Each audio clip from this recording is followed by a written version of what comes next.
You're Lewis Crocker.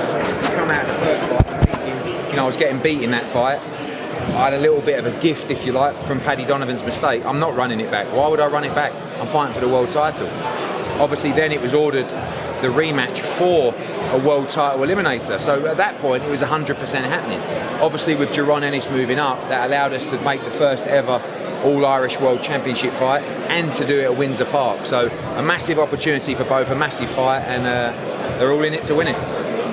If the fight wasn't like this at Windsor Park, was there ever a conversation about going to Limerick? I know Paddy Donovan was keen on that. Yeah, I mean, look, it's a great story. I just think we don't really know the market there. You know, it's very risky. We've got 20,000 to fill up at Windsor Park. We're very confident of doing that. Down in Limerick, we just don't know. That's the reality. Certainly, if Paddy Donovan wins, and you know, you start looking at the names in the welterweight division like Ryan Garcia, like Devin Haney, like Shakur Stevenson, Teofimo Lopez, Conor Benn. That's fights that you can go down to Limerick with. But we know we're going to do big numbers in Belfast, and that's where we chose to go. Jack Catterall's expressed his desire about facing the winner, obviously a matchroom fighter as well. Is that another possibility? Yeah, for sure. I mean, look, you always, obviously, if you've got fighters in the division, you would always lend yourself to making an in-house fight for a world championship. So in this situation, I think firstly Conor Benn is definitely looking at the winner of this fight, and of course Jack Catterall, if he's staying at 147, to look at the winner for a world title. And we saw the news this week as well that Francisco Rodriguez Jr. versus Galal Yafai ruled a no contest, an immediate rematch ordered, no ban for Francisco Rodriguez Jr., but he has to submit to random testing. In my time covering the sport, I've never seen a ruling of that nature. Of you? No, and to make it even worse, I found out last night that he also failed a drugs test in his last fight, and that was ruled a no contest as well.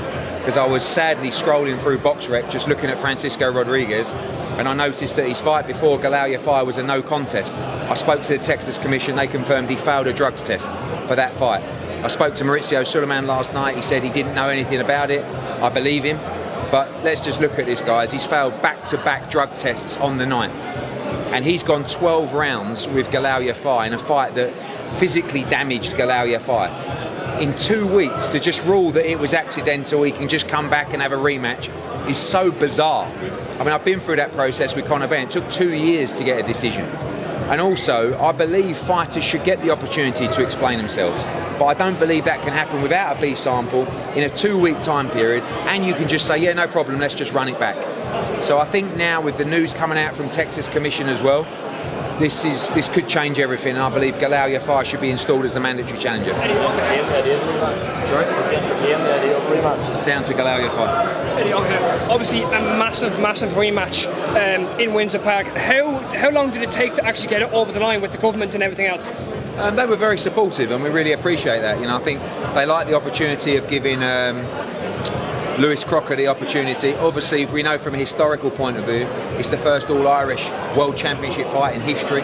It's in the welterweight division. It doesn't get much bigger than this. So, you know, the Irish FA, Windsor Park, the government all supported it, and we're really pleased to get it over the line. Is there a line over to Tree Arena, to Croke Park and off that could possibly happen? Yeah, I mean, it's, you know, obviously the Croke Park's significantly bigger, but obviously if we can do it here, why can't we do it at Croke Park as well?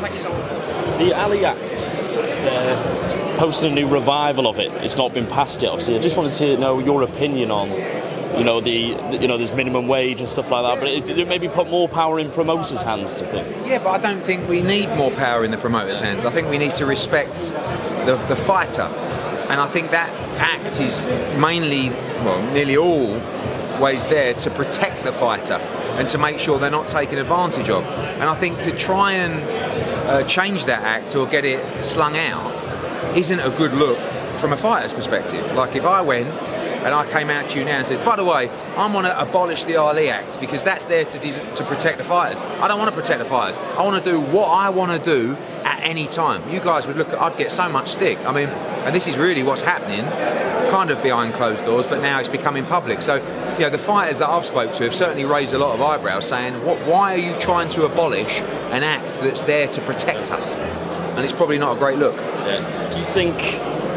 it's kind of moving towards that UFC model? That's the kind of their first step to do it? For those guys, it's about ownership and it's about control. And I get it, but it doesn't work like that in boxing. You know, you're not going to operate in a world where fighters do as they're told or do as you think they should do, unless it's fighters of a particular level. And when I look at the recruitment of the league, and the fighters they're talking to and the fighters that I know they've signed, they are fighters that would do whatever TKO wanted to do because of the opportunity. For the bigger names, for the bigger fights, they're just not going to do that. And you know, fighters aren't just designed to do as they're told. They have their own brain, they have their own opinion, and they have a team of people that are there to structure the career of a fighter with the promoter. Eubank, Ben, it's on and off. November maybe. What's the latest in terms of? Yeah, I mean, we got asked by His Excellency, would we be happy to do the event in November? The answer for us is yes. We would have much preferred September, but obviously Eubank for some reason needs more time. I don't think it's been agreed yet or approved yet, but if it came in November, we're talking to a few venues, we would make it happen. You know, we have had a couple of conversations with the PBC about Barrios for Conor Benn. I love that fight. I think he becomes world champion that night, but we'll have to see over the next couple of weeks. Last one, please. Expect an announcement on Dave Allen's next opponent this week. I know you're not going to give anything away, but let's just say hypothetically it was Arslan Bekmambetov. What would you think of that fight stylistically? I think Dave Allen's mad. That's what I think. I mean, I was in a situation where I gave him a list of names and he chose the most dangerous one, the one that would probably be the most grueling, the most physical, all because he told me he was petrified of him. And I said, why would you choose from a list of 6 fighters the one you're most petrified of him? He said, because I'll be able to train properly. I said, Dave, I've given up trying to understand you years ago, but thank you, because you're going to give us a thriller in October, and that'll be announced this week. Last quick one, Callum Smith, David Morrell, we know first bids could be only 20 days away. Have there been any talks with Morrell's team? Yeah, absolutely. Yeah, we've been talking to PBC as we are about Subriel Matias and Dalton Smith, finalising that as well. Callum Smith's up for the David Morrell fight. Obviously, he'd prefer it to be for a world title rather than his interim, but it's a great fight. We're negotiating that fight now with PBC and His Excellency, and hope to wrap up the Callum Smith, David Morrell, and a final confirmation of Subriel Matias against Dalton Smith very soon. Thanks, Eddie. It's been 12 years since you signed Anthony Joshua, and he also said a few days ago it was 12 years since you'd signed Anthony Joshua, and he said 12 years later he'll throw his last punch with you guys. Is that Anthony Joshua hinting at retirement by the end of this year? Not really, but it's probably that this is his last year in boxing.